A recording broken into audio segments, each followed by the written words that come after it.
సేవకు వచ్చి దేవుడు నన్ను సేవకు పిలిచి ఇది నైట్కి 13 సంవత్సరాలు సంపూర్తి అవ్వగా దేవుడు అద్భుతంగా 14వ సంవత్సరంలోనికి ప్రవేశపెట్టాడు. మరి ఆ దినం మాతో పాటు సంఘాన్ని వ్యవస్థాపింపజేయటానికి సహకరించిన ప్రతి బిడ్డలకు నాటి నుంచి నేటి వరకు ఉన్న ప్రతి బిడ్డలకి మొదట నా హృదయపూర్వకమైన శుభాకాంక్షలు నా వ్యక్తిగతంగా కుటుంబం తరపున నేను మీ అందరికీ తెలియజేస్తున్నాను. మంచిది బిడ్డలారా, దైవజన యొక్క చరిత్రలో కొన్ని నిమిషాలు ధ్యానం చేసుకొని ముందుకు సాగిపోదాం. జాగ్రత్తగా ఒక వ్యక్తి యొక్క జీవిత చరిత్రను మనం ధ్యానం చేస్తూ ఉన్నప్పుడు అసలు వాళ్ళు ఎందుకు వారి గురించి మనం ధ్యానం చేసుకుంటున్నాము అనే విషయాన్ని మొదట మనము చాలా జాగ్రత్తగా పరిశోధన చేయాలి. మీకు కనబడుతున్నటువంటి ఆ దైవజనుని పేరు జార్జ్ స్టోట్ అనబడినటువంటి ఈ దైవజనుడు 1835 సంవత్సరం ఏప్రిల్ 13న స్కాట్లాండ్ అనేటువంటి దేశంలో జన్మించాడు. బిడ్లారా, ఇతను కేవలం 54 సంవత్సరాలు మాత్రమే ఆయన భూమి మీద నివాసం చేశాడు. అయితే అతని జీవితంలో అత్యున్నతమైన విషయం ఏంటంటే, బిడ్లారా గమనించండి, ఇతను చైనా ఇన్లాండ్ అనేటువంటి మిషన్ని వ్యవస్థాపించినటువంటి వ్యవస్థాపకుడిన. బిడ్లారా, ఇతను జేమ్స్ హడ్సన్ టైలర్ యొక్క మంచి స్ఫూర్తిని ఇతను అర్థం చేసుకునేటువంటి వ్యక్తి. చిన్నతనం నుంచి ఇతనికి సహకరించేవారు తక్కువ మంది ఉన్నా, సహకారం తక్కువగా ఉన్నా ఇతను మాత్రం దేవునిలో ఎక్కువగా ఎదగటం ప్రారంభించాడు. అయితే ఇతనికి ఒక కాలు లేదు. బిడ్లారా గమనించండి, ఒక్క కాలుతోనే కుంటుకుంటూ దేవుని సేవను చేస్తూ ఉండేవాడు. బిడ్లారా గమనించండి, ఇతను ఒక్క కాలుతోనే జీవితాన్ని తన పరిచరణను ప్రారంభించాడు. చివరికి దేవుడు ఒక మంచి దర్శనాన్ని ఇస్తే ఆ దర్శనాన్ని బట్టి చైనాకి వెళ్ళటం ప్రారంభించాడు. చైనాలో బిడ్లారా గమనించండి, అతను పరిచర ప్రారంభించాడు. చైనాలో ఎప్పుడైతే ఎంటర్ అయ్యాడో చైనీయుల యొక్క వాతావరణాన్ని మెల్లగా మార్పు తీసుకొని రావటం ప్రారంభించాడు. చైనాలో అతి ఎక్కువగా ఉండేటువంటి క్రైస్తవుల ప్రాంతాన్ని అతడు ఎన్నిక చేసుకుని బిడ్లారా సుమారు 40 సంవత్సరాలు చక్కటి మిషనరీ పరిచరణ ప్రారంభించాడు. అతను చైనా దేశంలో అడుగు పెట్టిన దగ్గర నుంచి కూడా తన 40 సంవత్సరాల పరిచర్య అంతా కూడా అంత ఇంత కాదు, అంతగా దేవుడు తన 14వ ఏట పరిచర్యకు వస్తే 40 సంవత్సరాలు దేవుడు తన అనార్గళంగా వాడుకోగా అతను 40 సంవత్సరాల తన జీవితంలో చైనీస్ని 1800 మందికి అతను బాప్తిస్తాన్ని ఇచ్చాడు. దాని స్తోత్రం కలుగునుగాక. చిన్న విషయం కాదు. మనలో ఏదైనా మన భారతదేశంలో సాధారణమైనటువంటి ఈ స్థలంలో ఇప్పుడు పరిచయం చేయటం చాలా సులువే. కానీ ఆనాటి దినాల్లో క్రైస్తవ్యం అంటే తెలియక, క్రీస్తుని అర్థం చేసుకోక, యేసుక్రీస్తు ప్రభును తృణీకరించి తిరస్కరించే వారి మధ్యలో 40 సంవత్సరాలు పరిచర్య చేయటం అంటే చిన్న విషయం కాదు. అది కూడా ఒక కాలు లేకపోయినా, సహకరించే వారు లేకపోయినా, భాష రాని ప్రాంతంలో భాష నేర్చుకుంటూ అతని ప్రాణాన్ని త్యాగం చేసి పణముగా పెట్టి తన 40 సంవత్సరాల సువార్త దీక్షమైనటువంటి గొప్ప ప్రకటనలో 1800 ఆత్మలను ఉన్నతమైనటువంటి దేవుని యొక్క రక్షణలోనికి నడిపించిన అతని యొక్క పరిచర విజయవంతంగా ముగిసింది. దేవుని స్తోత్రం కలుగునుగాక. ఈరోజు విజయవంతమైనటువంటి దైవజనుల్లో ఈ యొక్క జార్జ్ స్టోట్ అనబడిన దైవజనుడు కూడా ఒకనగా పరిగణింపబడతాడు. బిడ్లారా, అవయవాలు పని చేయకపోయినా, ఆరోగ్యం సహకరించకపోయినా అది పరిచర్యకు ఎట్టి ఆటంకం కాదు. ఆమేన్. మనకుండే ఎలాంటి సమస్యలైనా పరిచర్యకు ఎట్టి ఆటంకము కాదు. మనకుండే ప్రాబ్లమ్స్ ఎట్లాగున్నా దేవుని పరిచర్యకు అవి ఆటంకాలు కాదు. కాబట్టి మన శరీర సంబంధమైన రుగ్మతలు కానివ్వండి, భాషా శైలి కానివ్వండి, పరిస్థితుల ప్రభావం కానివ్వండి, సహకరించే వారు కానివ్వండి, సహకరించిన వారు కానివ్వండి, నువ్వు దేవుని కొరకు బ్రతకాలి, దేవుని చేతిలో వాడబడాలి అనే తీర్మానం కనుక చేసుకుంటే దేవుడు అద్భుతంగా విజయవంతంగా ముగింపజేస్తాడు. దీని స్తోత్రం కలుగునుగాక. అట్లాగా ఈ జార్జ్ స్టోట్ గారి యొక్క పరిచర్య చాలా విజయవంతంగా ముగింపబడింది. అతను 40 సంవత్సరాల పరిచర్యలో 54 సంవత్సరాల తన వయోపరిమితిలో దేవుని కొరకు 1800 చైనీస్ యొక్క ఆత్మలు సంపాదించి ప్రభునందు నిద్రించాడు. ఈ ఉన్నతమైనటువంటి దైవజనుడు జార్జ్ స్టోట్ గారు. దేవుని స్తోత్రం కలుగునుగాక. అలాంటి మిషనరీస్ని ఈ భారతదేశానికి, చైనా దేశానికి, ప్రపంచ దేశాల్లో పంపించిన దేవత దేవునికి బిగ్గరగా స్తోత్రం చెప్దాం. మన 2 చేతుల పైకెత్తి దేవుని స్తోత్రం కలుగునుగాక. హల్లెలూయా. ఈరోజు మట్టల ఆదివారం గురించి కొన్ని మాటలు ధ్యానం చేద్దాం. ఎప్పుడు కూడా నేను ఈ రిలేటెడ్ సబ్జెక్ట్స్ ఎప్పుడు చెప్పను, కానీ దేవుని యొక్క మాటను బట్టి పరిశుద్ధాత్మ దేవుడు ప్రేరేపించగా లాస్ట్ ఇయర్ నేను చెప్పాను, ఈ ఇయర్ కూడా చెప్తున్నాను, జాగ్రత్తగా గమనించండి. ఈ మట్టల ఆదివారానికి చాలా విశిష్టత ఉంది. దాని గురించి కొన్ని మాటలు ధ్యానం చేద్దాం. మెసేజ్ టైటిల్లోకి వెళ్ళిపోదాం. Message title: the triumphal entry of Jesus Christ into the Jerusalem. The triumphal entry, విజయవంతమైనటువంటి ప్రవేశము. అందరూ చెప్దాం, ఏ ప్రవేశం? విజయవంతమైన ప్రవేశం. యేసుక్రీస్తు ప్రభు దేన్నైనా అతను ఒక పనిని చేయడానికి నిశ్చయించుకుంటే అది విజయవంతంగా ముగింపబడుద్ది. హల్లెలూయా. ఆయన ఎంట్రీ విజయవంతంగా ఉంటుంది. ఆయన టాస్క్ అంటే ఆ పని ముగింపు కూడా చాలా అద్భుతంగా ముగింపబడుతుంది, విజయవంతంగా. అందుకనే మన ఆరాధించే యేసయ్య సక్సీడ్ వన్. ఆయన ఆరాధించే యేసయ్య ఏ పని చేసినా చాలా అద్భుతంగా ఉంటుంది. ఆయన సీమోను దోన్లోనికి వెళ్ళినప్పుడు సీమోను దోన్లో ప్రవేశం చాలా ఆశ్చర్యకరమైన విజయవంతంగా ఆ సోల్ని వించేసింది. మానవ జీవితంలో ఎక్కడ దేవుడు ప్రవేశించినా ఆ ప్రవేశించే ప్రతి పరిస్థితి కూడా చాలా సక్సెస్ఫుల్ అవుద్ది. ఒక జీవితంలో యేసే ప్రవేశిస్తే, ఒక కుటుంబంలో యేసే ప్రవేశిస్తే, ఒక బ్రతుకులో యేసే ప్రవేశిస్తే, ఒక పనిలో యేసే ప్రవేశిస్తే, ఒక ప్రాంతంలో యేసే ప్రవేశిస్తే ఆ బ్రతుకు, ఆ ప్రాంతం, ఆ మనుగడ, ఆ జీవితం చాలా సక్సెస్ఫుల్ గా విజయవంతంగా ముగింపబడుద్ది. అందుకు ఈ ట్రంపల్ ఎంట్రీ అన్నది చాలా ప్రాముఖ్యమైనది. దేవుని స్తోత్రం కలుగునగాక. యేసుక్రీస్తు ప్రభు యెరూషలేమునకు 11 పర్యాలు దర్శించాడు, కానీ చివరి ఎంట్రీ చాలా ప్రాముఖ్యమైనది. బిడ్డలారా గమనించండి. చివరగా యేసుక్రీస్తు ప్రభు 11వసారి యెరూషలేమును దర్శించినప్పుడు చాలా విజయవంతమైనటువంటి ఆ యొక్క ప్రవేశముగా ఆ యొక్క మట్టల ఆదివారం మనం వివరించగలం. దేవుని స్తోత్రం కలుగునగాక. వాక్యానికి వెళ్దాం. బిడ్డలారా గమనించండి. మార్కు సువార్త 11వ అధ్యాయము మొదటి నుంచి మనము 11 వచనాలు చదువుకుందాం. వారు యెరూషలేమునకు సమీపించి ఒలీవ కొండ దగ్గరనున్న బెత్సగే బేతనియను గ్రామములకు వచ్చినప్పుడు ఆయన తన శిష్యులలో 2 చూచి, మీ ఎదుటనున్న గ్రామమునకు వెళ్ళుడి, అందులో మీరు ప్రవేశింపగానే కట్టబడి ఉన్న ఒక గాడిద పిల్ల కనబడును, దాని మీద ఏ మనుష్యుడును ఎప్పుడునూ కూర్చుండలేదు. దానిని విప్పి తోలుకొని రండి. ఎవడైనను మీరు ఎందుకు ఇలాగ చేయుచున్నారని మిమ్మును అడిగిన ఎడల అది ప్రభువునకు కావలసి ఉన్నదని చెప్పుడి. తక్షణమే అతడు దానిని ఇక్కడికి తోలి పంపునని చెప్పి వారిని పంపాను. వారు వెళ్ళగా వీధిలో ఇంటి బయట తలవాకిట కట్టబడి ఉన్న గాడిద పిల్ల ఒకటి వారికి కనబడెను. దానిని విప్పుచుండగా అక్కడ నిలిచి ఉన్న వారిలో కొందరు, మీరు ఏమి చేయుచు ఉన్నారు? గాడిద పిల్లను ఎందుకు విప్పుచున్నారని వారిని అడిగిరి. అందుకు శిష్యులు యేసు ఆజ్ఞాపించినట్టు వారితో చెప్పగా వారు పోనిచ్చిరి. వారు ఆ గాడిద పిల్లను యేసునొద్దకు తోలుకొని వచ్చి తమ బట్టలు దానిపై వేయగా ఆయన దాని మీద కూర్చుండెను.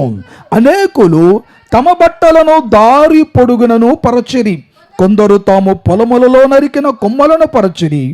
మరియు ముందు వెళ్ళుచుండిన వారును వెనుక వచ్చుచుండిన వారును, జయము ప్రభువు పేరట వచ్చువాడు స్తుతింపబడును గాక, వచ్చుచున్న మన తండ్రి అయిన దావీదు రాజ్యము స్తుతింపబడును గాక, సర్వోన్నతమైన స్థలములలో జయము అని కేకలు వేయుచూ ఉండిరి.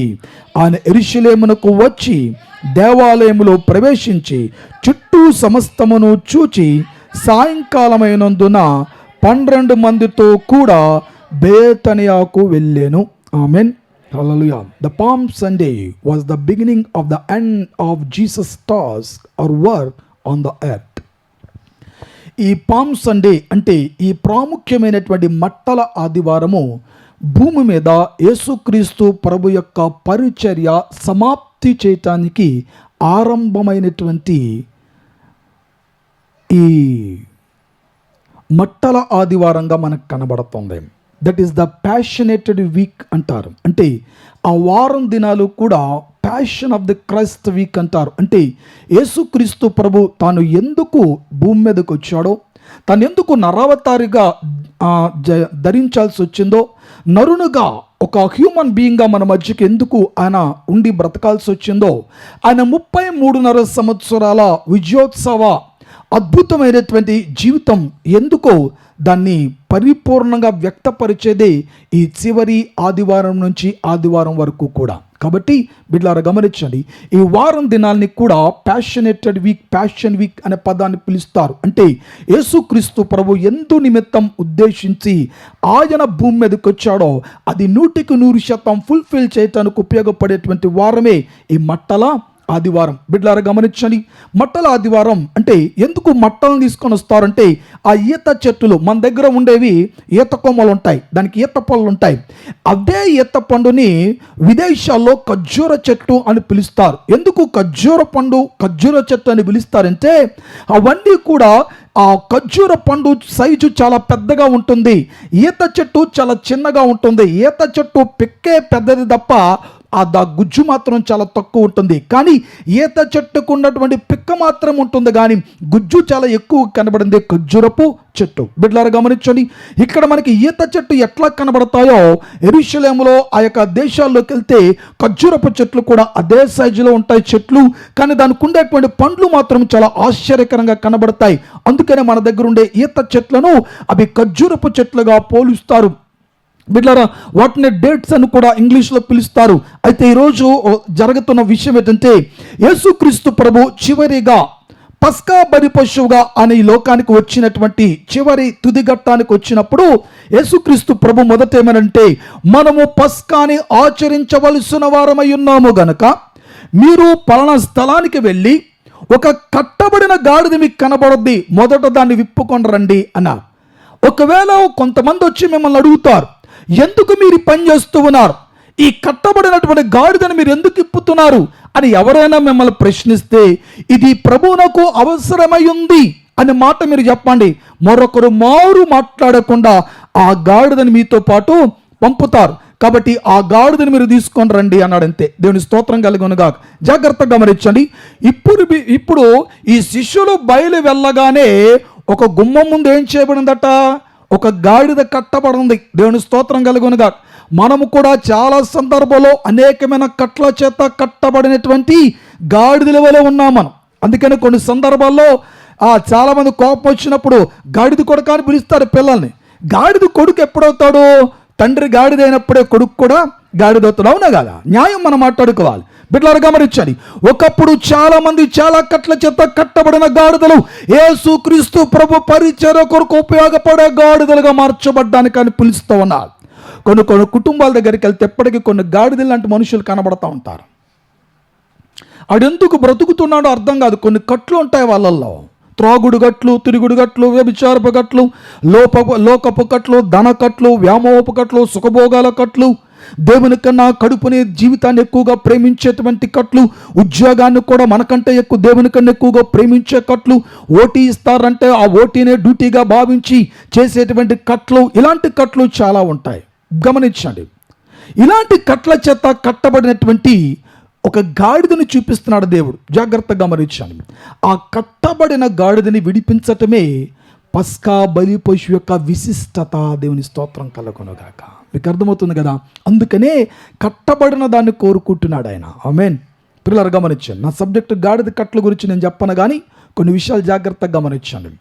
ఆ విప్పబడేటువంటి ఆ పరిచర్ను దేవుడు తన శిష్యులకు అప్పగిస్తే వాళ్ళు వెళ్ళి ఆ గాడిదను గురించి యేసుక్రీస్తు ప్రభు ఏదైతే ఖచ్చితంగా చెప్పాడో వారు వెళ్ళగానే అట్లాగనే వారికి దర్శనంగా కనబడతా ఉంది. చూడగానే ఆ వెలుపల ఒక గాడిద కట్టబడి ఉంది. కట్టబడి ఉంటే దాని కట్లను విప్పుతూ ఉంటే ఆ యజమాని ఏమంటున్నాడంటే, ఎందుకు ఈ గాడిద కట్లను మీరు విప్పుతా ఉన్నారు? ఈ గాడిద యొక్క కట్లు విప్పాల్సిన అవసరం మీకు ఏంటొచ్చినాయి? జాగ్రత్తగా గమనించండి. కొన్ని యజమానుల చేత గాడిదలు కట్టబడేటువంటి గాడిదలు మనకు కనబడతాయి. కొంతమంది కొన్ని కట్ల చేత గాడిదలు కట్టబడి ఉంటాయి. బిడ్డలారా గమనించండి, మనకు కూడా లోక సంబంధమైన చాలా యజమానులు ఉన్నారు మనకి. అది ఈరోజు ఆదివారం ఆరాధనకి వెళ్ళాలంటే వాళ్ళు మనల్ని ఏం చేస్తారు? ఉద్యోగాల చేత, డ్యూటీల చేత, వాటిల చేత కట్టేస్తూ ఉంటాం. మనసు విలవిల్లాడిపోతూ ఉన్నా తప్పదు మరి. దేవుని స్తోత్రం కలుగునగాక. ఇలాంటి కట్లన్నిటినీ నా యేసయ్య విప్పుతున్నాడు. దేవుని స్తోత్రం కలుగునగాక. ప్రతి కట్లను విప్పే దేవుడు ఆయన. టెంపుల్ యొక్క ఎంట్రీ గొప్పతనం ఏంటంటే ఆయన ఎక్కడ ఏ కుటుంబంలో ఏ ఇంటిలో అడుగు పెడతాడో ఆ కుటుంబానికి, ఆ ఇంటికి గొప్ప విడుదల. మట్టలాది వరకు విశిష్టత ఏంటంటే విడుదలకు, మానవాళి విడుదలకు, కట్లలో నుంచి విడుదలకు, బంధకాల నుంచి విడుదలకు, వ్యాధిలో నుంచి, వ్యసనములో నుంచి విడుదలకు ఈ మట్టల ఆదివారం సూచన అయి ఉంది. ఆమేన్. అందుకనే దీన్ని చాలా జాగ్రత్తగా యేసుక్రీస్తు ప్రభు ఎంట్రీ చాలా అద్భుతంగా వెళ్తున్నాడు. జయించటానికి దేవుని స్తోత్రం కలుగునుగాక. మన దేవుడు ఎలాంటి వాడంటే ఒక్కసారి కనుక మాట ఇచ్చాడు అని అంటే మాట ఎప్పటికైనా నెరవేర్చి తీరబడుతుంది. ఆమేన్. మనలో మార్పు, నువ్వు మారుతావు అనుకుంటే దేవుడు తప్పకుండా మార్చే తీరుతాడు ఆయన. హల్లెలూయా.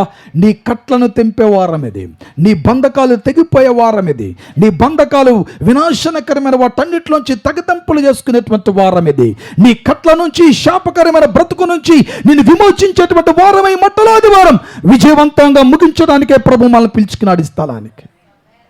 ఆ కట్లను విప్పి తీసుకొని రండి అంటే ఆ గాడిదని తీసుకొని వచ్చారు. ఆ గాడిద మీద శిష్యులు మొదట తమ వస్త్రాలని గాడిద మీద పరిచారు. గాడిద మీద ఎప్పుడైతే తమ వస్త్రాలు పెట్టారో ప్రభు ఆ గాడిద మీద కూర్చుంటే ఆ గాడిద యెరూషలేములో బయలుదేరుతూ ఉంటుండగా చాలామంది వచ్చి తమ వస్త్రాలన్నీ కూడా ముందును పరిచారు. కొంతమంది సెల్ ఫోన్ చూస్తున్నట్టున్నారు. Please switch off your cell phones.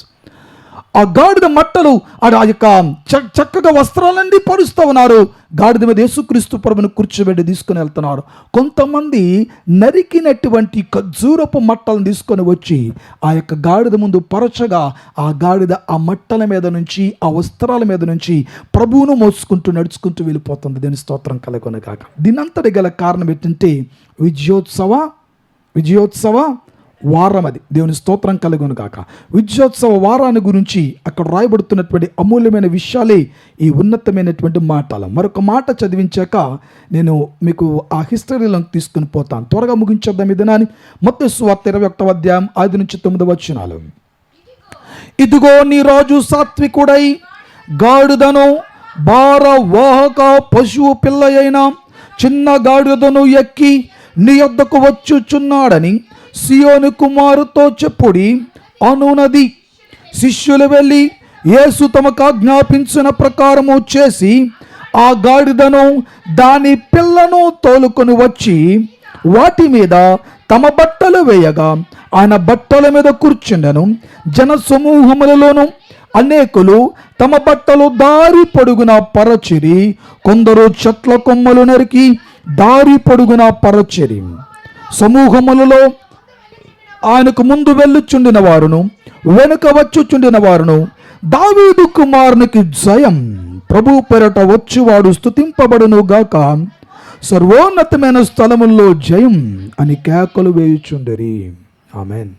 హల్లెలూయా. బిడ్డలారా గమనించండి, ఈ విశిష్టతను గురించి జ్ఞాపకం చేసుకుందాం. బిడ్డలారా, ప్రతి సంవత్సరము ఇజ్రాయేల్ ప్రజలు జరుపుకునేటువంటి ప్రాముఖ్యమైనటువంటి 3 పండుగలు ఉంటాయి. అందులో మొట్టమొదటి పండగ ఈ యొక్క పస్కా బలి పశువు వధించేటువంటి పండగ. దాన్ని పస్కా పండుగ అంటారు. ద ఫెస్ట్ ఆఫ్ పాసోవర్ అంటే పాసోవర్ అనే పదం ఎందుకు వాడబడింది అని అంటే మొట్టమొదట ఈ పండగను ఐగుప్తు దేశములో ఇజ్రాయేల్ ప్రజలను దేవుడు ఆచరించమని తెలిపాడు. బిడ్డలారా గమనించండి, యేసుక్రీస్తు ప్రభు ఈ మట్టల ఆదివారం నుంచి పునరుత్థాన ఆదివారం వరకు కూడా ఈ ప్యాషన్ వీక్లో చాలా అమూల్యమైన అద్భుతమైన రహస్యాలన్నీ దాచబడి ఉన్నాయి.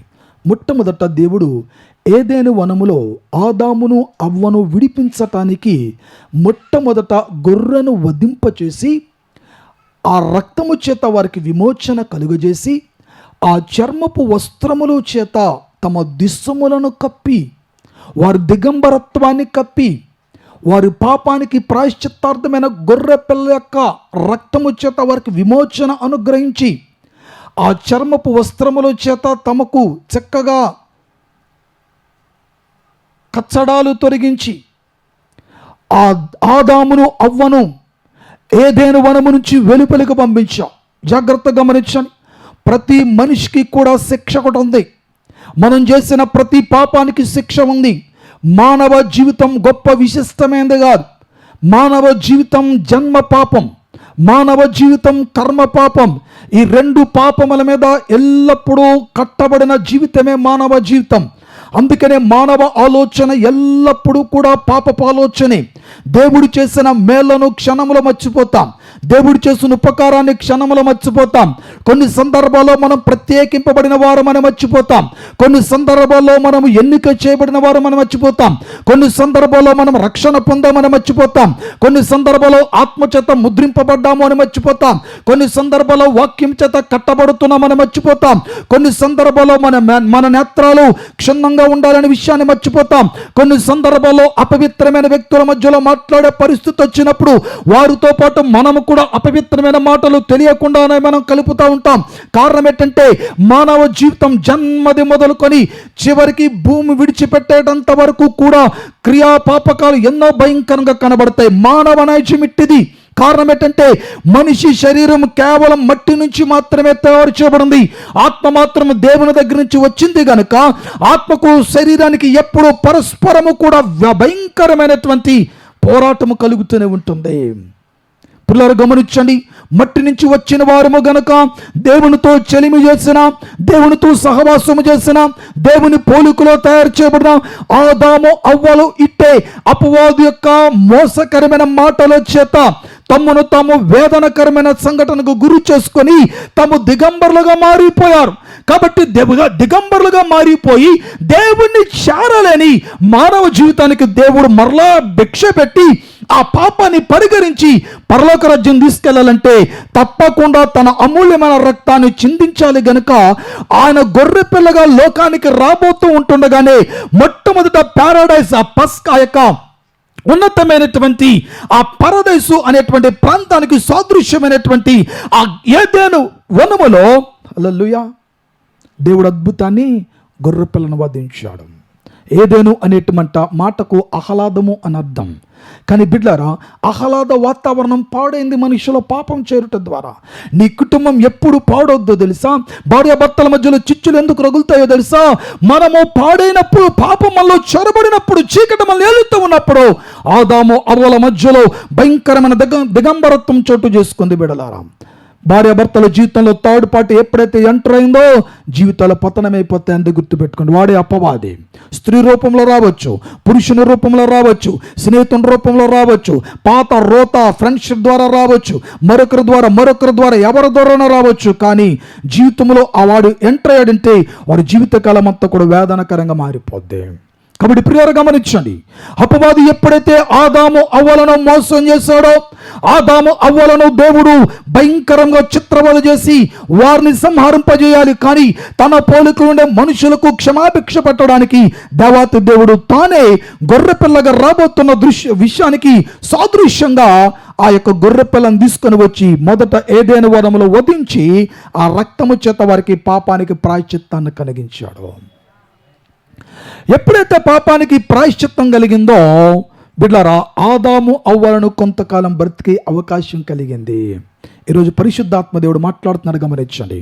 ఆ తర్వాత పస్కా బలి పశు వధింపబడటానికి దేవుడు ఐగుప్తు దేశంలో వధింపమన్నాడు. ఎందుకంటే ఐగుప్తు దేశంలో పస్కాని వధించకపోతే అంటే దురాత్మ లేకపోతే మరణ సంహారక ఆత్మ ఐగుప్తీయుల యొక్క తొలుచూలు సంతానముతో పాటు ఇజ్రాయేల్ తొలుచూలు సంతానము కూడా సంహరింపబడే ప్రమాదం ఉంది గనక మొట్టమొదట మీరు చేయాల్సిన పని ఏంటంటే పాసోవర్, పస్కా అనేటువంటి పండగని మీరు ఆచరించాలి అని చెప్తూ ప్రతి సంవత్సరం మొదటి నెల 10వ తారీఖున ఆ యొక్క గొర్రె పిల్లను మీరు ఏదైతే నిర్దోషమైన నిష్కలంకమైన గొర్రె పిల్లను మీరు చూస్ చేసుకుంటారో దాన్ని మీ ఇండ్లలోనికి తీసుకొని రావాలి. 10వ తారీఖు అంటే మొదటి సంవత్సరం మొదటి నెల, అంటే ఒక సంవత్సరానికి ఒకసారి పస్కా బలి పశు పండుగను వారు చేసేవారు. పాసోవర్ ఫెస్టివల్ని వారు చేసేవారు.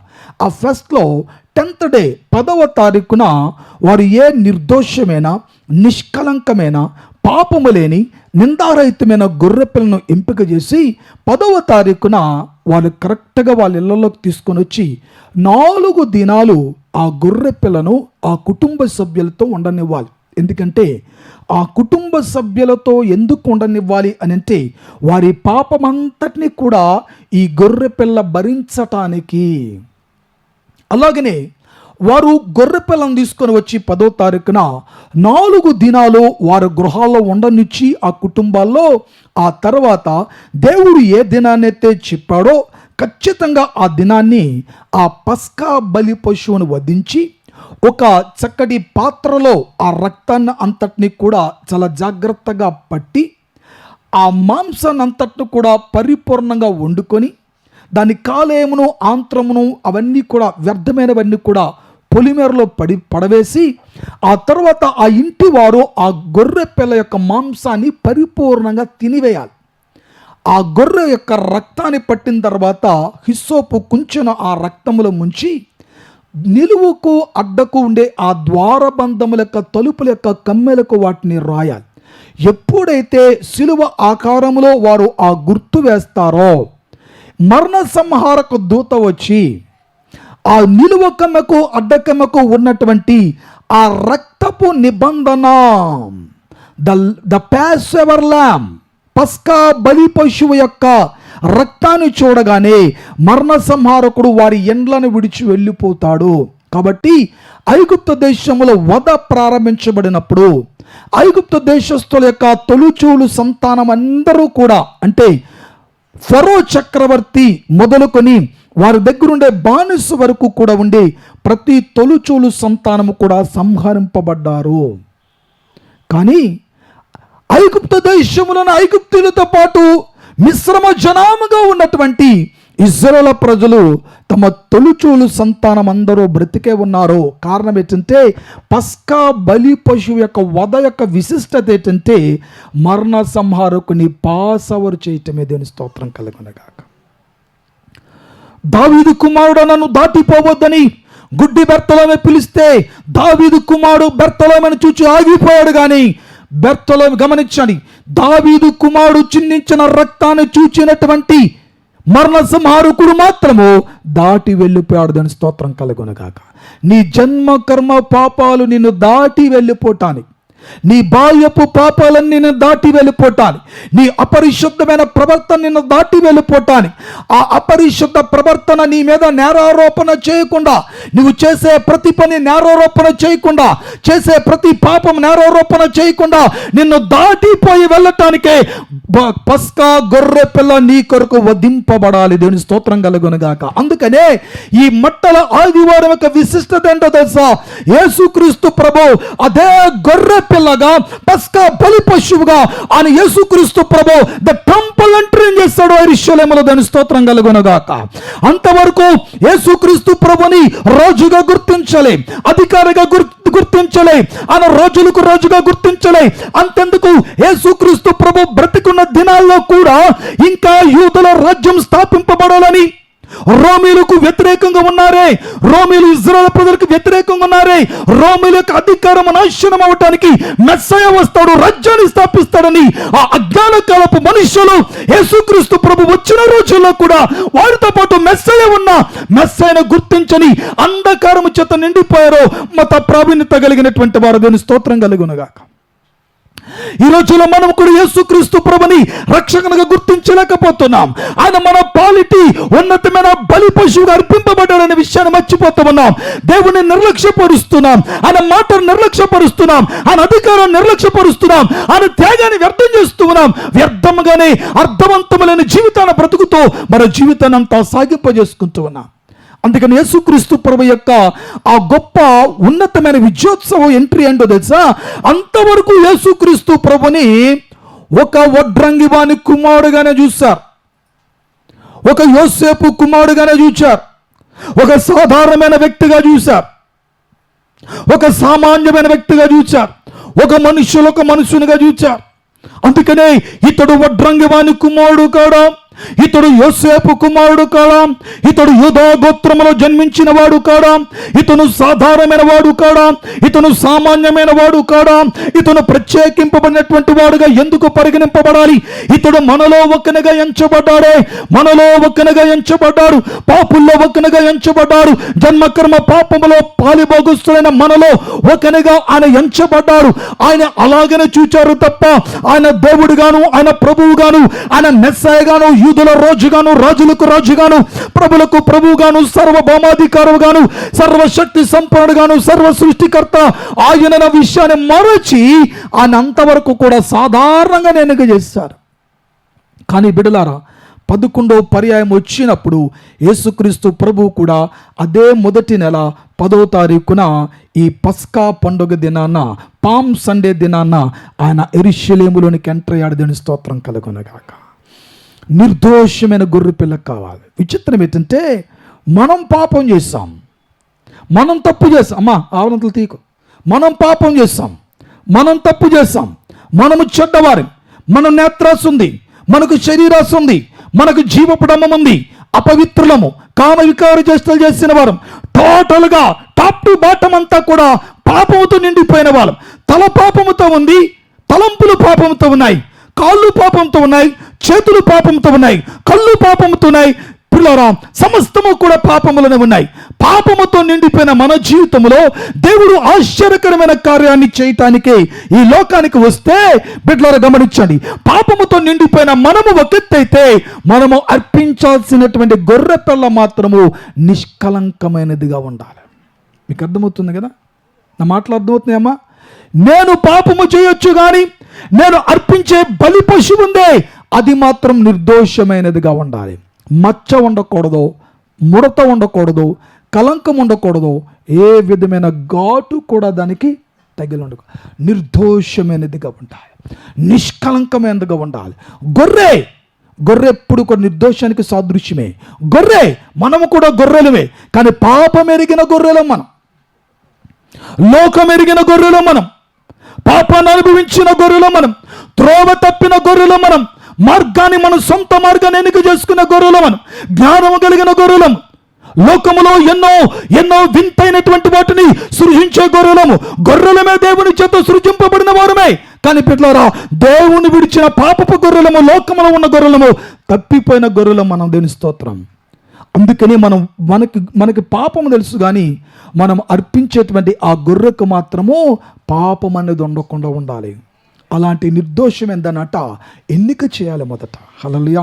ఇశ్రాయేలు ప్రజలు తమ కొరకు అర్పింపాల్సినటువంటి ఆ బలి పశువుని చాలా జాగ్రత్తగా ఎన్నిక చేయాలి. అందుకని యేసుక్రీస్తు ప్రభు నిర్దోషి, నిష్కలంకుడు ఎందుకో తెలుసా? అతడు కన్యక గర్భాన జన్మించాడు. హల్లెలూయా. ఆయన ఎవరి గర్భాన జన్మించాడు? కన్యక గర్భాన జన్మించాడు.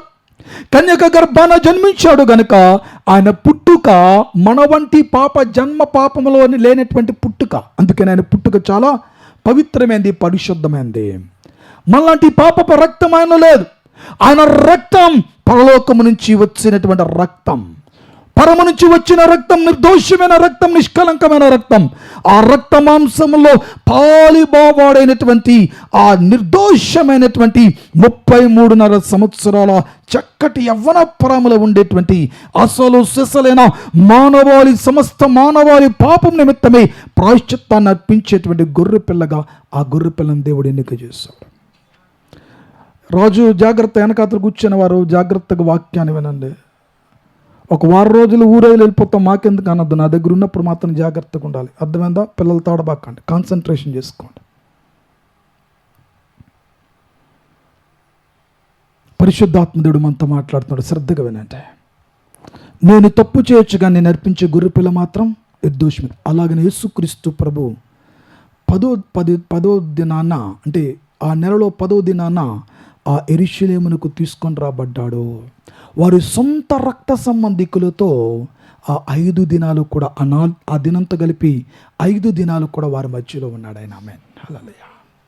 ఆ తర్వాత 5వ దినాన, అంటే శుక్రవారం, లక్షవారం ఆయన పట్టుకున్నారు. శుక్రవారం దినాన చిత్రవధ చేసి ఆయన పస్కా బలి పశువుగా వధించారు. ఆమేన్. ఎప్పుడో పండగ కాలానికి గుర్తు చేసుకునేటువంటి ఆ మాటను కనుక గుర్తు చేసుకుంటే, యేసుక్రీస్తు ప్రభు ఈ లోకానికి వచ్చి తను అర్పించుకోవటానికి ముందుగానే ప్రతి పస్కా బలి పశువును వధింపబడే ప్రతి పండగలో కూడా ఇశ్రాయేలు ప్రజలకు తెలుసో తెలియకో ఆయన గురించినటువంటి గొప్ప పండగను వారు ఆచరించారు. దేవుని స్తోత్రం. ఇశ్రాయేలు ప్రజలు ఆచరించేటువంటి ప్రధానమైన 3 పండుగలు ఉన్నాయి బిడ్డలారా, గమనించండి. అందులో అతి శ్రేష్టమైనది ఈ పస్కా పండుగ. దేవుని స్తోత్రం. రెండవది పెంతెకోస్తు. పెంతెకోస్తు చాలా ప్రాముఖ్యమైన పండుగ. పెంతెకోస్తు అంటే 50వ దినం. ఆ తర్వాత గుడారాల పండుగ, the festival of tabernacle festival అంటే గుడారాల పండుగ. ఇవి చాలా ప్రాముఖ్యమైనటువంటి పండుగలను వారు ఆచరించేవారు. 7 పండుగలు ఉంటాయి. అందులో ఈ 3 కూడా చాలా ప్రాముఖ్యమైన పండుగలు. ఈ 3 పండుగలో మొదట వచ్చే పండుగ ఏదైనా ఉంది అని అంటే అది ప్యాసోవర్, పస్కా పండుగ. దేవుని స్తోత్రం కలుగును గాక. బిడ్డలారా గమనించండి. అలాగా యేసుక్రీస్తు ప్రభుని ఐగుప్తు దేశం యొక్క చెర నుంచి విమోచించేటువంటి గొర్రెపిల్లగా దేవుడు తీసుకుని వచ్చి మొదట ఆదాము అవ్వలను వారి పాప బంధకాల నుంచి విమోచించే గొర్రెపిల్లగా తీసుకుని వచ్చి, ఐగుప్తు దేశం నుంచి ఇశ్రాయేలు ప్రజలు విమోచించే గొర్రెపిల్లగా తీసుకుని వచ్చి, ఎప్పుడైతే ఐగుప్తు దేశంలో చివరిగా ఈ పస్కా బలి పశువును వారు వధించిన తర్వాత వారి నిలువ అడ్డకమ్మెలకు వారు పూసారో, వారు బ్రతకడం మాత్రమే కాదు, ఐగుప్తు దేశ బంధకాల నుంచి వారు విమోచింపబడ్డారు. దీని స్తోత్రం కలుగును గాక. ఈరోజు నీ జన్మ కర్మ పాపములు పోవటమే కాదు, నువ్వు పరలోక రాజ్యానికి ప్రవేశాన్ని పొందుకుంటావు. దీని స్తోత్రం కలుగును గాక. అందుకనే ఆయన ఉన్నతమైనటువంటి ప్రాణత్యాగం విజయవంతంగా ముగించాడు చివరగా. దేవుని స్తోత్రం కలుగును గాక. అంతవరకు ఆయన గుర్తించిన ప్రజలు ఇప్పుడు ఆయన గుర్తించారు. హోసన్నా జయమని పెట్టారు. దావీదు కుమారుడా నీకు జయము కలుగును గాక. అంతవరకు ఏమాత్రము కూడా యేసుక్రీస్తు ప్రభుని కేవలం ఏదో చిన్న చిన్న అద్భుతాలు చేస్తున్నాడు, ఆశ్చర్యకరమైన కార్యాలు చేస్తున్నాడని ఏదో చిన్న అద్భుతాలు చేసేవానిగానే చూశారు. కానీ చివరి యొక్క విజయవంతమైన ప్రవేశం ఎట్లాంటిదో తెలుసా? ఆయన రాజులకు రాజుగా గుర్తించాడు. ఆయనే మెస్సయ్యగా గుర్తించాడు. ఆయనే పస్కా బలి పశువు అని గుర్తించాడు. అందుకనే వారు దేవుని యొక్క ఉన్నతమైన కృపను బట్టి యేసుక్రీస్తు ప్రభుని వారి సొంత ఇంటిలోకి చేర్చుకున్నారు. ఆ తర్వాత దేవాలయానికి వచ్చి బిడ్డలారా, యేసుక్రీస్తు ప్రభు అద్భుతకరమైనటువంటి సువర్తమానాన్ని ప్రకటించాడు. 4 దినాలు యెరూషలేములో ఉండి ఆ తర్వాత గొల్గతా కొండ దగ్గరికి తీసుకుని వెళ్ళి ఆయన తను వధింపజేసేటువంటి వారుగా అప్పగించుకున్నాడు. దేవుని స్తోత్రం. ఈ పండగ ఆచారాల్లో ఈ పాసోవర్ పండగ దినాన అందరూ కూడా ఒలీవ కొండ మీదకి వచ్చి స్థిరమైన నివాసాలు పెట్టుకునేవారు. చాలా చాలా దూరాలు వెళ్ళిపోతారు కదా. మనం కూడా చూడండి, చాలా దూరాల్లో ఉద్యోగాలు చేసేటువంటి వారు ఫెస్టివల్స్ ఎప్పుడైతే వచ్చాయో వాళ్ళందరూ కూడా వచ్చి ఏం చేస్తారో వచ్చి కూర్చుంటారు. అంటే చాలా దూర ప్రాంతాలు వచ్చి వాళ్ళందరూ కూడా సొంత గృహాలకు ఎలాగైతే వస్తారో వారు యెరూషలేమునికి వచ్చి, చెదిరిపోయిన వారందరూ యెరూషలేమునికి వచ్చి ఒలీవ కొండ ప్రాంతాల్లో వాళ్ళు చక్కటి గుడారాలు వేసుకొని ఈ పస్కా బలి పశువు వధింపబడేటంత వరకు కూడా వారు తమ సొంత దేశాల ప్రాంతాల్లో నివాసం చేసేటువంటి వారు. అలాగే యేసుక్రీస్తు ప్రభువు కూడా తన శిష్యులతో పాటు ఆయన యెరూషలేమునికి వచ్చి బెతస్దా గ్రామంలో అది ఎక్కడమ్మా బేతనియా గ్రామంలో, అంటే మరియా, మార్తా, లాజరు ఉండేటువంటి ఊరుందే. లాజర్ను చనిపోయిన తర్వాత తిరిగి లేచిన ఊరుందే. ఆ ప్రాంతానికి వచ్చి యేసుక్రీస్తు ప్రభు తన శిష్యులతో పాటు నివాసం చేశారు. ఎందుకంటే ఆ పస్కా బలి పశువులో ఇతను పాలిభాగస్తుడు అవ్వాలి గనక. ఆమేన్. తన ఇంటి వారందరూ రక్షించుకోవాలి గనక, తన కుటుంబం అంతా రక్షింపబడాలి గనక యేసుక్రీస్తు ప్రభువు కూడా ఆ బేతనియా గ్రామానికి వచ్చి ఆ బేతనియా గ్రామంలో మరియా, మార్తా, లాజరుతో పాటు ఆయన కూడా యెరూషలేము యొక్క సమీపంలో అతను కూడా నివాసాన్ని చేశాడు. హల్లెలూయా. ఇవన్నీ కూడా పాసోవర్ ల్యాంబ్కి ఏవైతే చేయాలో అవన్నీ కూడా యేసుక్రీస్తు ప్రభు ఆయనే పాసోవర్ ల్యాంబ్గా అవన్నీ తన జీవితంలో నెరవేర్చాడు. హల్లెలూయా. పిల్లలు గమనించండి. కట్టబడిన గాడిదలను ఎంపిక చేసుకుంటే ఆ గాడిద మీద కూర్చోబెట్టి యేసుక్రీస్తు ప్రభుని ఊరూర తీసుకెళ్తా ఉన్నారు. యెరూషలేములో ప్రతి ప్రాంతానికి తీసుకుని వెళ్తూ ఉన్నప్పుడు యేసుక్రీస్తు ప్రభు ఒక గొప్ప ప్రవచనాన్ని ఆయన నెరవేర్చాడు. చూద్దాం. జకర్యా గ్రంథం 9వ అధ్యాయం 9వ వచనం. సియోను నివాసులారా బహుగా సంతోషించుడి, యెరూషలేము నివాసులారా ఉల్లాసముగుండుడి.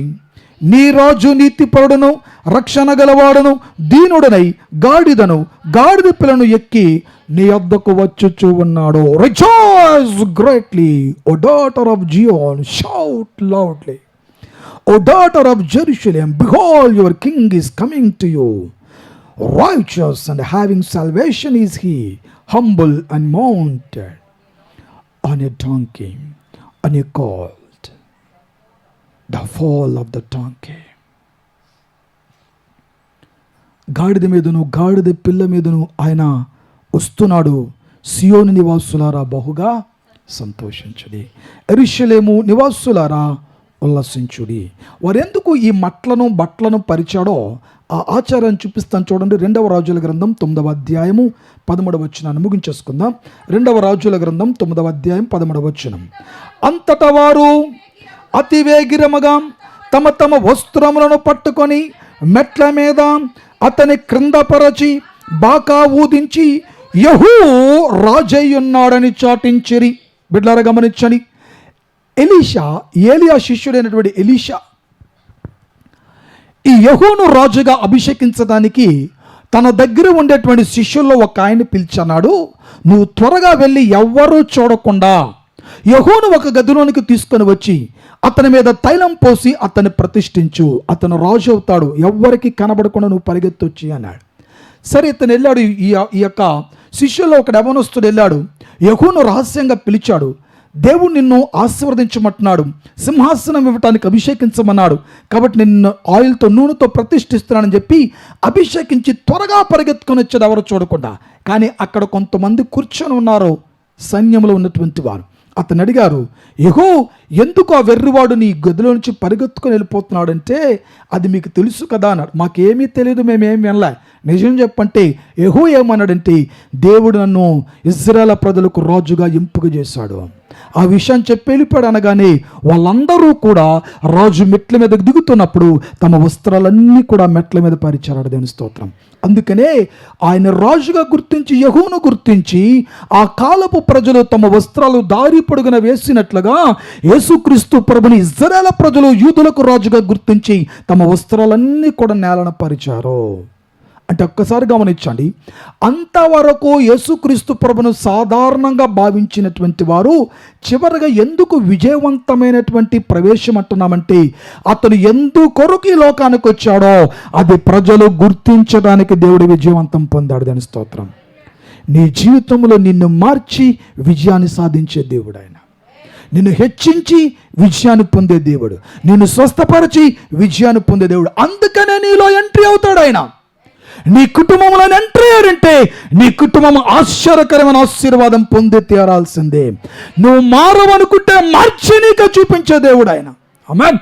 బహు రోషము కలిగిన దేవుని నేను ప్రకటిస్తా ఉన్నా. అయితే 10 సార్లు ప్రభు ఫెయిల్ అయ్యలే, 10 సార్లు వెయిట్ చేశాడు. వెళ్తున్న ప్రతి సందర్భంలో కూడా తృణీకరించాడు. ఎన్నో సందర్భాల్లో నువ్వు దేవుని తృణీకరిస్తా ఉన్నావు. యేసుక్రీస్తు ప్రభు అనేక సందర్భాల్లో తృణీకరిస్తాను అక్కడ కూర్చొని. కానీ యేసుక్రీస్తు ప్రభు నీ మీద ఒక దినాన్ని విజయాన్ని తీసుకొని రాబోతున్నాడు. కట్టబడిన గాడిద వలె ఉన్న నిన్ను వెప్పేటువంటి గాడిదగా మార్చి అతన్ని మోసే గాడిదగా, అతని మహిమపరిచే గాడిదగా, అతను ఘనపరిచే గాడిదగా, అతని ప్రజలకు చూపించే గాడిదగా దేవుడు నిన్ను వాడుకోబోతున్నాడు. కనుక విజయవంతమైనటువంటి ఆ గొప్ప ప్రవేశమే the temple entry of the Jesus Christ into the Jerusalem. యెరూషలేం యొక్క ఆ టెంపుల్ ఎంట్రీ, ఆ గొప్ప విజయవంతమైనటువంటి ప్రవేశం, అదే మనల్ని జయించేటువంటి విజయవంతమైన ఎంట్రీ దేవుడు ఇచ్చేస్తా ఉన్నాడు. పిల్లరా, నేను మారను అనుకోవచ్చు, కూర్చొని వెళ్ళిపోతాను అనుకోవచ్చు, విని వెళ్ళిపోతాను అనుకోవచ్చు, నా బ్రతికింత అనుకోవచ్చు, మార్చి మార్చి మార్చి మార్చి ఆయన ప్రకటించేవనగా చేయబోతున్నాడు. ఆమేన్. ఒకప్పుడు మనం ఎలాంటి వారము ఈరోజు ఏదో ఒక షాకు చెప్పి ఇక్కడికి వచ్చి దేవుని ప్రకటించడానికి ఆశపడుతున్నాం. అవునా కాదు? చిన్న జ్వరం, రూరల్ చాలామందికి జ్వరాలు తగ్గుతాయి. అలా ఆనందరావు దగ్గరికి వెళ్తే తగ్గిపోద్ది, శాషారావు దగ్గరికి వెళ్ళిపోతే తగ్గిపోద్ది, ఆఖరి శాషమ్మ దగ్గరికి వెళ్ళినా తగ్గిపోద్ది. కానీ ఇక్కడికి వచ్చి ఎందుకు సాక్ష్యం చెప్తున్నావు? ఆయన ప్రకటించాలి. ఒకప్పుడు కట్టబడిన గాడిదలము, ఈరోజు కట్లు తెగిపోయినాయి. మనకి దేవుడు స్వతంత్రాన్ని, స్వేచ్ఛను మనకి ఇచ్చాడు. పాపపు బంధకాలు తెగిపోయినాయి. ఈరోజు దేవుని కొరకు మనం ప్రకటించకుండా ఉండలేకపోతున్నాం. అందుకని చిన్న విషయానికి కూడా సంకల బైబిల్ ఇట్టేసుకొని సాక్ష్యం చెప్తాం. ఆమేన్. ఆశ, ఆయన మన విప్పాడు, ఆయన మన తన కృపతో కప్పాడు, ఆయన గొప్ప గౌరవ ప్రభావాలు మనకి ఇచ్చాడు. ఈరోజు ఆయన బట్టి మనకి ఎంత ఆనందం, సంతోషం, ఆయన బట్టి మన గౌరవం, ఆయన బట్టి మనకు ఉన్నతమైన అందలం, ఆయన బట్టి పరలోక రాజ్య ప్రాప్తి మనకు కలుగుతూ ఉంది. హల్లెలూయా. కాబట్టి నా ప్రియ దేవుని బిడ్డలారా, ఆయన మోసే గాడిదలుగా మనం మార్చబడతాం. Lord use me, Lord use me. ఆ గాడిద ఎప్పుడు కట్టబడి ఉంటే, యజమాని ఎప్పుడు కట్టేస్తూ ఉంటే ఆ గాడిదకు స్వాతంత్రం లేక ఎన్ని సందర్భాల్లో కుమిలిపోయిందో, ఎన్ని సందర్భాల్లో ఏడ్చిందో గాడిద. అరే స్వేచ్ఛ లేదు నా జీవితానికి. బిడ్లారా, కట్టబడిన ప్రతి కట్లు కూడా నా యేసయ్య ద్వారా విప్పబడాల్సిందే. హల్లెలూయా అని విప్పే దేవుడు. అనారోగ్యపు కట్లు చాలామందికి ఉంటాయి. దేవుని మందిరానికి రాకుండా వెనక్కిలాగే కట్లు చాలామంది ఉంటాయి. ఈరోజు ఉదయకాలం రాకుండా చాలామంది కట్ల చేస్తున్నారు బిడ్డలారా. వాళ్ళందరి కట్లు తెగిపోవును గాక యేసుక్రీస్తు నామములో. ఈడు కట్టబడతాడు కదా, ఈ నిజంగా ఇంట్లోనే ఉంటాడండి. నువ్వు వెళ్ళవే, నా కొరకు అన్నకి చెప్పు, ప్రార్థన చేయమని చెప్పు, నా పరిస్థితి బాగోలేదని చెప్పు. పోనీడికి ఏమైనా వాంతులు విరోచనాలంటే అవేం కాదు, ఇది పరిస్థితి బాగోలేదంటే నువ్వు వెళ్ళి ప్రార్థన చేసి ఏడ్చేస్తే నేను వచ్చే వారం వచ్చి నేను నవ్విస్తాను కదా అని చెప్తాడు. ఇవన్నీ కట్టబడి ఉంటాయి కుటుంబాల్లో. శనివారం కొన్ని కట్టబడి ఉన్నటువంటి వారు ఉన్నారు. ఇక్కడే పక్కన ఇల్లులు ఉంటాయి కానీ రారు మందిరాన్ని. కానీ వీళ్ళ జీవితాలు ఏం జరిగిపోలట, అద్భుతాల మీద అద్భుతాలు, మేడ మీద మేడ, మిద్దె మీద మిద్దె. మిద్దె మీద ఎక్కడైనా మిద్దె కట్టగలమా? అయినా కట్టియాల్సిందే. మిద్దె మీద మిద్దె కట్టాలి, మేడ మీద మేడ కట్టాలి, కోటి మీద కోటి కట్టాలి, ఏటి మీదనే నడిచి వెళ్ళిపోవాలి. మనం మాత్రం రామదేవుని మందిరానికి. ఈ మధ్య లైవ్ టెలికాస్ట్ బాగానే వస్తుందన్న. లైవ్లో చూసావా, లైఫ్ లేకుండా పోద్ది. అవకాశం లేనప్పుడు అది ఎక్కడికైనా తప్పదు అనుకుంటే. ఇందాకలా బిడ్డ సాక్ష్యం చెప్పినప్పుడు ఈ ఉమా బాలకృష్ణ గారు పరిచయం అయిన తర్వాత ఒక్క ఆదివారం మానేశారు వాళ్ళు. దానికి నాకు ఒకసారి ఫోన్, ఎందుకైనా బురదనేస్తుంది ఈ పిల్ల అనుకున్నాను. అన్న చాలా బాధ అనిపించింది అన్న, తప్పదన్న, ఉరేసేటంత పరిస్థితి తీసుకొచ్చారన్న, వెళ్ళాల్సిన పరిస్థితి, ఆదివారం పోగొట్టుకుంటున్నామన్న దుఃఖం అనిపిస్తుంది అన్న. మనకు ఎప్పుడు ఆవిడ పిలిస్తే వెళ్ళిపోదామని ఎదురు చూస్తూ ఉంటుంటాం. మీకు అర్థమైందా? నిజంగా డ్యూటీ ఉండి పని చేసేటప్పుడు కలిగే బాధ ఏంటో నాకు తెలుసు. రాలేక నలిగిపోతూ ఉంటాం. కానీ మనోళ్ళైతే రమ్మన్నారట. ఎందుకు రమ్మనరు? నిన్నెందుకు రమ్మనరు? ప్రతి ఒక్కడూ రమ్మంటాడు. వాళ్ళందరూ సాతానికి సంబంధించిన వాళ్ళే. మీకు అర్థమైందా? వాళ్ళు రమ్మన్నారు కదా అని తర్వాత పూర్తిగా దీన్ని పిప్పు చేసి పొమ్మంటారు. పోలేవు, రాలేవు. ఏం మిగిలిపోతాయి? పిప్పు ఎక్కడ రాగలదేటి? ఆ చెరుకుగడ ఆడించేవాడిని మీరు చూడండి. ఆడికి గనక చెరుకుగడ ఆడించేవాడికి చెరుకు దొరికిందా, మొదట కర్రను దొప్పుతాడు, తిప్పుతాడు, పిప్పు వస్తుంది, దాన్ని మడతడతాడు, మళ్ళా తిప్పుతాడు, నాలుగా మడతడతాడు, దాన్ని పిండుతాడు, మళ్ళా మడతడతాడు. ఆఖరికి ఒకరిని చూశాను, ముడుకుతో బరి నొక్కెట్టేస్తుండ లోపల.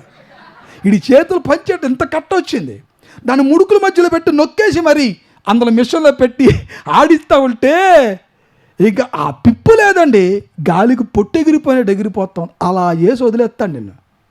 ప్రభువా నన్ను వాడుకో. ఏటు వాడుకుంటాడు నిన్ను?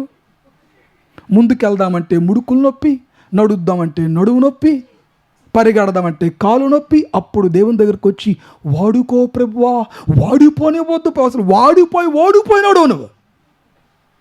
పండుటాకైనా ఎండిపోయినాకో. ఎండిపోతే ఈ లోపాయన మండిపోతాడు నీ మీద. అర్థమైందా? జీవితం దండగైపోద్ది. కాబట్టి దేవుడు ఎప్పుడు పిలిస్తే నాకు చదువచ్చా చదువరదు అన్నీ ఆయన చూసుకుంటాడు. మీకు అర్థమైందా? ఖడ్గం ఇచ్చినటువంటి వాడు పోరాటాన్ని నేర్పించే ఖడ్గాన్ని ఇస్తాడు. నీలో ఒక శక్తి సామర్థ్యం ఉంది. గెలవటం చిన్న విషయమే, కానీ దానికి వాయిదాలు వేసుకుంటూ వెళ్ళిపోతున్నావు. కానీ నిన్ను గెలిపించే తీరుతాడా. పాస్టర్ గారు అన్నారు కదా, 10 రోజులు పోయా కొత్త అనుకో బాకండి. 10వ రోజు ఏమైపోద్దో నాకు తెలియదు. అందుకని 10వ రోజు వచ్చేసాడు. ఆయన ఎప్పుడు 15వ తారీఖుని పస్కా బలి పశువుని వధిస్తారు, కానీ 4 రోజుల ముందు వచ్చేసాడు ఆయన. అది నేర్చుకోవాలి యేసుక్రీస్తు ప్రభు దగ్గర. 4 రోజులు మనం ముందే ఉండాలి. ఎందుకు తెలుసా? మనం యేసుక్రీస్తు ప్రభు నేర్పించిన ఒక మంచి మాట నేను చెప్పి ముగిస్తాను. కుటుంబం దగ్గరికి వచ్చి ఆ 4 రోజులు ఎందుకు వాళ్ళతో గడిపాడో తెలుసా? మన జీవితంలో కూడా ఎప్పుడు ఏమైపోతామో తెలీదు. ఉన్న 4 రోజులు మన భార్య బిడ్డలతో చక్కగా గడపాలి జీవితాన్ని. యేసయ్య ప్రతి దానికి నిదర్శనంగా ఉన్నాడు. భర్త వేరు, భార్య వేరు, పిల్లల వేరు కాదు, అందరము కలిస్తేనే ఒక కుటుంబం. ఆ మాధుర్యం 4 రోజులు ముచ్చటేది. యేసే తన కుటుంబంతో ఉండేది 4 రోజులు ముచ్చటే. యేసేకి తెలుసు జీవితంలో వధింపబడతాడని, మనకి తెలుసు ఏదో ఒక దినాన భార్య భర్తలు వేరైపోతారని, ఏదో ఒక దినాన ఒకరు వదిలిపోతారని, ఒకరు మౌడుగా మిగిలిపోతామని తెలుసు. ఉన్నంత కాలంలోని సంతోషంతో సమాధానంతో బ్రతుకుదా. ఎందుకు కచ్చాలు? ఎందుకు ఈ కార్పణ్యాలు? 4 రోజులే మనం బ్రతికేదే.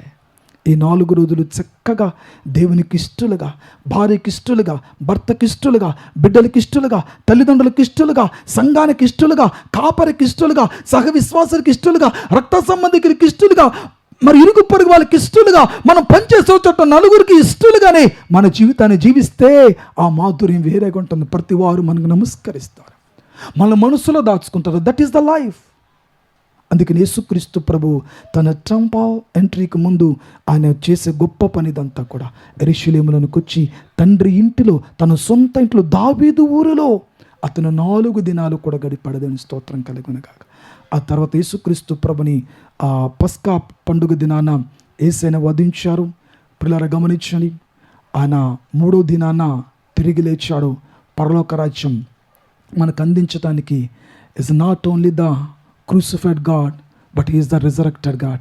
ఆయన సిలువ వేయబడిన క్రీస్తే కాదు, ఆయన పునరుత్థాన క్రీస్తు అని మనకు నిరూపించడానికి ఆయన ట్రంపల్ ఎంట్రీ చాలా విజయవంతంగా ఆయన ప్రవేశించాడు. మనలో ఆయన ప్రవేశం విజయవంతమగునుగాక. మన కుటుంబాల్లో ఆయన ప్రవేశం విజయవంతమగునుగాక. మన ఉద్యోగాల్లో, మన వ్యాపారాల్లో, మన లావాదేవీల్లో, మన నడవడిలో, మన ప్రవర్తనలో, మన ఆలోచనలో, మన జ్ఞానములో, మన వివేకములో ఆయన ప్రవేశము చాలా గొప్పగా విజయవంతమగునుగాక. Is the God of succeed. ఆయన విజయానికి దేవుడై ఉన్నాడు. Jesus Christ his cross is the symbol of the victory.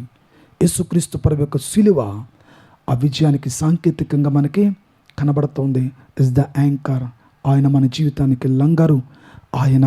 అందుకని ఈ మట్టల ఆదివారం, ప్రత్యేక ఆదివారపు దినాన దేవుడి అద్భుతకరమైనటువంటి కార్యాలన్నీ కూడా చేసి మనకు మట్టల ఆదివారకు విశిష్టతను తీసుకొని వచ్చాం. యేసుక్రీస్తు ప్రభు ఆ పస్కా బలి పశువుకు సాదృశ్యంగా మనందరి పాపం నిమిత్తమే నిర్దోషమైన గొర్రెపిల్లగా తండ్రి ద్వారా ఎన్నిక చేయబడ్డాడు. ఒక గొర్రెపిల్ల కుటుంబ సభ్యులు కొనుక్కుంటారు, కానీ తండ్రి చేత ఎన్నిక చేయబడిన ఏకైక బలి పశువు ఏదనంటది యేసుక్రీస్తు ప్రభు. అట్లాగన ఆయన యెరూషలేములోకి ప్రవేశించి కట్టబడిన గాడిదలను విప్పి ఆయన మోసే గాడిదలుగా మార్చినట్టుగా మనలో ప్రతి ఒక్కరిని ఆయన మోసేటువంటి సాక్షులుగా, సాధనాలుగా మనల్ని మార్చి ఆయన మహిమ పొందునుగాక. ఆమేన్. పరిశుద్ధులకు మా తండ్రి, గనుడవగు దేవానికి స్తోత్రాలు. మాతో మాట్లాడిన ప్రతి మాటను బట్టి నీ కృతజ్ఞతాభిస్తుతులు చెల్లిస్తావునా. నీ సన్నిధి ఎల్లప్పుడూ మేము అనుభవించుదుముగాక. మాలోనికి మీరు ప్రవేశించారు, సంఘములోనికి ప్రవేశించారు, కట్టబడిన మమ్మల్ని విప్పారు, నీ పరిచర్య కొరకు వాడుకుంటున్నారు. తండ్రి, ప్యాసోవర్ ల్యాంబ్గా మా జీవితాల్లోనికి మీరు వచ్చారు, మా కొరకు బలయ్యారు, తిరిగి లేచారు. నీ నామ ఘనత కొరకు మాలో ప్రతి ఒక్కరిని మీరు వాడుకొని మహిమ పొందాలి. ఈ దినం రాలేకపోయిన బిడ్డలను క్షమించండి ప్రభువా. దూర ప్రాంతాల్లో ఉన్న బిడ్డలు ఆ దగ్గర సంఘాల్లో నేను ఆరాధిస్తూ ఉంటుండగా లోతైన విషయాలు వారు గ్రహించదురుగాక. తిరిగి వారు వచ్చినప్పుడు మాతో అమూల్యమైన విషయాలు పంచుకుందురుగాక. వారి దగ్గర మేము ఎన్నో విషయాలు నేర్చుకుందాముగాక. కృపణ దయచేసి మహిమ పొందాలి. యేసయ్య నామం అడిగి వేడుకొంచున్నాము తండ్రి. ఆమేన్.